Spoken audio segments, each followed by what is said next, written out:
हमारे साथ उत्तर प्रदेश सरकार में मंत्री संजय निषाद जी हैं। 10 सीटों पर उपचुनाव होना है विधानसभा की।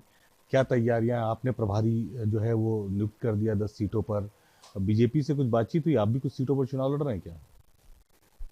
देखिए, कोई भी पार्टी खड़ी बड़ी इसीलिए होती है कि वो अपने उद्देश्य की पूर्ति के लिए चुनाव लड़े, और कार्यकर्ता इसीलिए काम करता है कि चुनाव लड़कर जीते। तो इस उद्देश्य की पूर्ति के लिए चाहे भारतीय जनता पार्टी हो चाहे निषाद पार्टी हो, हम लोग मिलकर एनडीए की जीत सुनिश्चित करने के लिए हम लोग एक साथ आए हैं। पहले से भी परंपरा रही भारतीय जनता पार्टी की कि जहाँ जो वो गठबंधन दल लड़ा रहा वो लड़ता है।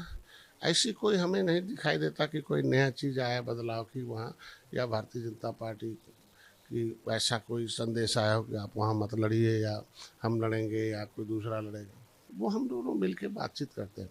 अभी तो मैं पहले बताया ना कि हम लोग जिसके साथ रहते ईमानदारी से रहते हैं। अभी हम लोग 10 सीट पर जीत सुनिश्चित करने के लिए काम कर रहे हैं। उसके लिए जितना भी संभव हो सकता है कि हम पार्टी के वर्कर हैं, पार्टी का बेस वोट है, कार्यकर्ता हैं, उसके लिए निषाद पार्टी के भी कुछ बड़े पदाधिकारी को 10 सीट पर लगाया गया।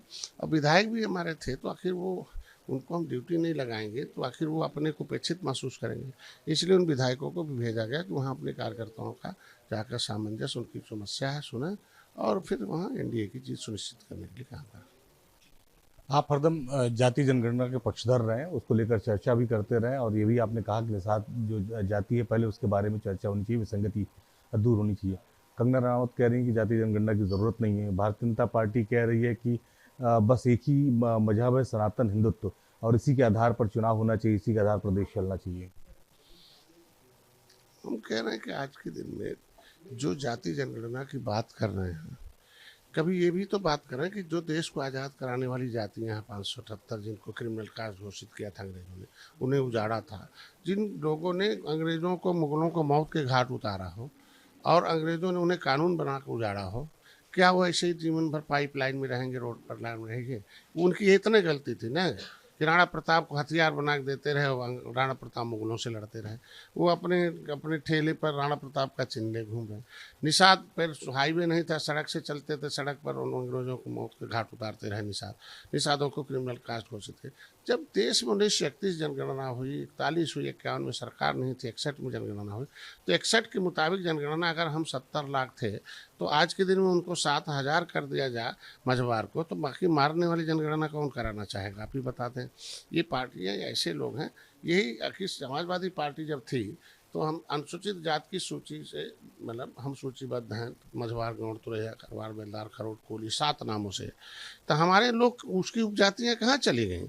पहले हम 70 लाख 50 लाख सब थे, तो आखिर वो आज 2,000 3,000 करी गई। उनके उपजातियों को ओबीसी में क्यों डाल दिया गया? कौन कमीशन का रिपोर्ट दिया? तो मैं चाहता हूँ पहले विसंगति दूर हो। समाजवादी पार्टी को स्पष्ट करना चाहिए कि 31 दिसंबर 2016 को जाते जाते ओबीसी की लिस्ट से निकाल के अनुसूचित जाति की सूची में, अनुसूचित जाति की जो है पिछड़ी जाति की सूची से निकाल दिया और कह दिया कि ये अनुसूचित जाति के हकदार हैं। ये राज्यपाल को पावर है। Public service commission, Uttar Pradesh अधिनियम 1994 आरक्षण ओबीसी SC ST की धारा 13 में कि कौन ओबीसी में रहेगा, कौन नहीं रहेगा, ये राज्यपाल को अपने अधीन अपना अधिकार प्रयोग करते हुए उन्होंने निकाल दिया। राज्यपाल जो अधिसूचना जारी करता है उसमें कोई न्यायालय में ट्रायल नहीं चलता। लोग चूँकि सुप्रीम कोर्ट और हाई कोर्ट, ये सदन जो है संविधान के तहत जो निर्णय लेता है उस पर निर्णय कोई और नहीं करता है। तो यह कहाँ जब हम ओबीसी से निकाल दिए गए तो हमारी गिनती कहाँ कराएंगे? हम कह रहे भाई कब लटकाने वाले पहले विसंगति तो दूर करने के लिए मुंह क्यों नहीं खोलते? आखिर लेदरमैन, वाशरमैन का गिनती उसी सेंसस मैनुअल के आधार पर होता है, तो और जातियों की गिनती पिछड़ी जातियों का क्यों सेंसस मैनुअल? क्योंकि इसके सहारे क्या हो रहा है कि आप जान सकते हैं कि वो जो 70 सीट उत्तर 80 सीट अनुसूचित जाति की सूची में यहाँ रिजर्व है ओबीसी, यहाँ जो है विधानसभा की, उसमें 70 ऐसी विधानसभाएं हैं जो निषाद बाहुल हैं। 20 सीटें ऐसी हैं लोकसभा की जिसमें जो है 17-18 सीटें निषाद बाहुल हैं। जब रामचरित्र निषाद दिल्ली से आके यहीं कराने वाले और मछली शहर अनुसूचित जाति की सीट से चुनाव लड़ सकते हैं, तो उत्तर प्रदेश का निषाद क्यों नहीं लड़ेगा? भाई हमने हजारों मझवार का सर्टिफिकेट बनवाया था, समाजवादी पार्टी ने उसे कैंसिल करा दिया था। यही सवाल है कि वही भारतीय जनता पार्टी, चूंकि आपका सहयोगी दल है, एनडीए घटक दल आप भी और वो भी हैं, भाजपा ये कह रही कि चुनाव जो है वो अब हिंदुत्व के नाम पर होना चाहिए, जातियों के नाम पर नहीं होना चाहिए। और समाजवादी पार्टी इस चुनाव को जातियों के नाम पर कराने में तुली। तो किस तरह की पॉलिटिक्स कम से कम देश में, उत्तर प्रदेश में चल रही है ये? देखिए, हम ये कह रहे हैं कि आज के दिन में जो प्राथमिकता होती है रोजगार की, दहशत की, भय मुक्त अपराध का, ये प्राथमिकता है। मानवीय जो आधार है पहले तो ये है कि उत्तर प्रदेश को कैसे अर्थव्यवस्था को सुदृढ़ किया जाए, फिर उसके अंदर रहने वाले लोग जो है उस अर्थव्यवस्था का कैसे उनकी हिस्सेदारी। लेकिन अर्थव्यवस्था पहले ही चौपट था। उत्तर प्रदेश की व्यवस्था कैसा था? चौपट। पहले तो वो किया जाए ना, आखिर इनकी कैसा भ्रष्टाचार था कि संविधान बनने से पहले फाइल 75/4/1950 जिसके आधार पर संविधान में अनुसूचित जाति की सूचीबद्ध की गई, संविधान बना, आरक्षण अधिनियम आया, उस फाइल को ही गायब करा रखा है इन लोगों ने। और उसको मुकुल वासनी और शैलजा के खिलाफ संसद भवन नई दिल्ली मार्ग में मुकदमा भी दर्ज है। ये आखिर ये भ्रष्टाचार, इन जातियों के साथ अन्याय करने वाले लोग जो इस तरीके से आज के दिन बगुला भगत बने हुए हैं कि इनको ओबीसी में, एससी में कर दिया जाए, मतलब गिनती हो जाए, फिर इनको उसी में ओबीसी में गिनती हो जाए, उसका फाइल, उनका फ़ायदा ये लोग उठाएं। तो आखिर सामाजिक न्याय समिति का रिपोर्ट क्या कहती है कि 23% में लेदरमैन, 27% मिल्कमैन। फिर 1992 से पहले लेदरमैन की मां के कोख से हरवा पैदा होते थे, हाकिम पैदा होते, कैसे? उसी संविधान की वजह से, आज उसी आरक्षण की वजह से। 1992 से पहले मिल्कमैन की मां के कोख से चरवाहा पैदा होते थे, आजकल प्रदेश देश चलाने वाले पैदा। बाकी जातियों की मां के कोख से क्या मजदूरी पैदा होंगे? उनको संविधान में क्या हक मिलेगा? क्यों नहीं आवाज़ उठा रहे हैं? अंग्रेजों से लड़ने वाले देश को संविधान बनाने वाली जातियाँ ऐसे घूमती रहेंगी, इसके लिए आवाज़ क्यों नहीं उठाते हैं लोग?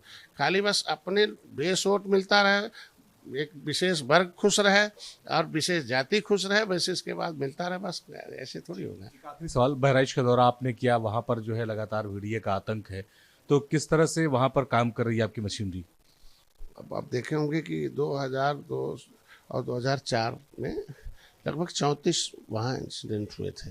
लेकिन अभी हम लोगों ने तत्काल, हमारे अधिकारियों ने, हम लोगों ने लगातार, चूँकि तबीयत मेरी ख़राब थी इसलिए थोड़ा नहीं जा पाया, लेकिन हमेशा वार्ता होती रही, चाहे विशेष प्रमुख सचिव से, चाहे गृह सचिव से, माननीय मुख्यमंत्री से, वन मंत्री से, जिलाधिकारी और वहाँ के। तो उसका नतीजा हुआ कि अटैक 15 हुए, लेकिन 9 लोगों को मतलब हमें खोना पड़ा।